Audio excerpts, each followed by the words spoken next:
Okay, so here's your retropie. Um, First things first, your power cable will plug in right here. Your HDMI cable will go into here. You have a headphone jack. That's for if you want to plug it into a sound system or headphones. It can be enabled. It is disabled by default. It will send all the audio through HDMI. If you care to use this, let me know and I'll tell you where the setting is. Any USB controller should work. It works best with PlayStation or Xbox controllers. You have 4 ports, plug it into any of them. There is an Ethernet port here. You don't have to worry about plugging anything into that unless you are going to add or change any of the games that are on it. Your SD card is in here. If you receive your RetroPie and you plug it in and it just boots to a black screen, it is likely that this card shook loose during shipping. Just push it in a little better and it should be fine. And then the last thing to know is only use this power adapter that I sent with it. Any other power supply you use, even though it says 2.5 amps, 5 volts. Trust me, it's not good enough. I've tested 15 different ones. Some will make your games run slow. Some will destroy your SD card.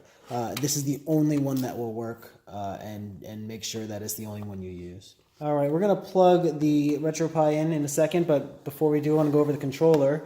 I have an Xbox controller here. You can use, again, Xbox, PlayStation, any USB controller, really. But the first thing it's going to ask us to do is to set up the controls. What you want to do, even though it says ABXY here, ABXY, that is not how you're going to set it up with the RetroPie. The RetroPie, you want to assume, or it thinks you're using a Super Nintendo controller. So if you're unsure, Google a picture of a Super Nintendo controller. Otherwise, it's going to be for Super Nintendo, it is ABXY. So you'll see that's how we set it up. It'll ask us ABXY. We'll do those. ABXY. Shoulder, left trigger, right trigger. The analogs, if you have analog sticks on your controller. If not, it won't ask. But we'll go over that in a second. So let's get started. All right, so when we boot up the RetroPie for the first time, it's going to ask us to configure input. It says 1 gamepad detected. It says press a button to configure it. It's not saying press the A button. It's just press A button. It doesn't matter which one. So I'm going to press a button and hold it down. It detects the controller. Then it asks for specific inputs. So D-pad up, that's your up, down, left, right. Start, select. Remember, Super Nintendo, A, B, X, Y. Left shoulder, left trigger, right trigger. Left thumb is the L3, so you click the analog button in. Again, it'll only ask if you actually have these buttons. If you don't have these buttons on your controller, then it won't ask. Right thumb, click it in. Then left analog up, down, left, right. Right analog up, down, left, right. And then it says hotkey. Hotkey is always your select button. So I'm going to press select again. And then I'm going to press A for OK. Takes a second, and it'll put us in the, actually it'll boot to this. If you mess up, you can redo it. If you press start and go down to configure input, it'll restart that whole thing.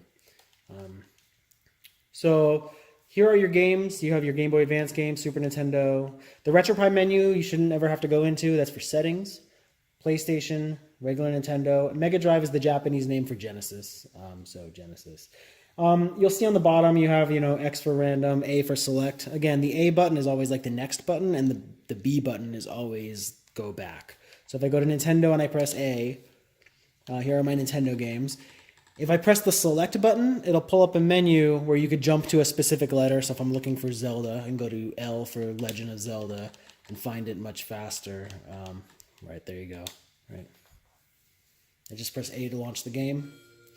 Now, while you're in a game, you have hotkeys, and I'll send you a text of all the actual hotkeys, but that's what the select button is for. So if I hold select and press another button, it's going to do something, depending on the button I press. For example, select B will reset the ROM. Select X will bring you to a menu, and you have a whole bunch of options in this menu. Save state, load state. If you use that, you're cheating, but there it is. You have your options. There are also hotkeys for, I think, the select, like L or something, is save state or load state, one of the two. You really shouldn't have to go into any of this stuff unless you want to change specific options, controller buttons. But if you do wish to do that, contact me. I'll give you a tutorial on how to do that. The analog controls here are not going to be used. The only system that uses analog controls is PlayStation, and I do not believe I put any games on there that require the analog controls. It is kind of a pain to switch back and forth between using digital and analog, so I just intentionally left those games off. If you wanted a specific game, if you loaded a game on there like Gran Turismo that requires analog controls, or Spyro or the Dragon, then let me know and I'll walk you through how to enable that. Aside from that, if I want to exit this menu, I can do the same thing. Select X. It'll get out of the menu. And then to exit a game, it's select Start. So when you're playing games and the game requires you to press the select button, which very few actually do, just be careful you don't press anything else while you're pressing select, because you might accidentally, and I've done it, you might accidentally reset the ROM and lose all your place in the game.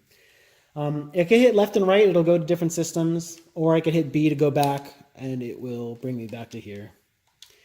That's really it. So to shut down the system, now there is no power buttons on this machine.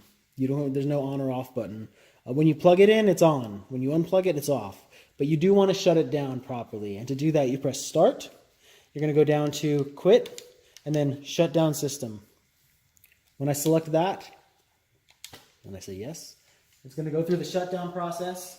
And you'll know that it is completely done when you see the green light stop flashing. Once that green light stops flashing, you could unplug your RetroPie, and that's it. If you want to play it again, just plug it back in. If you have any questions, let me know.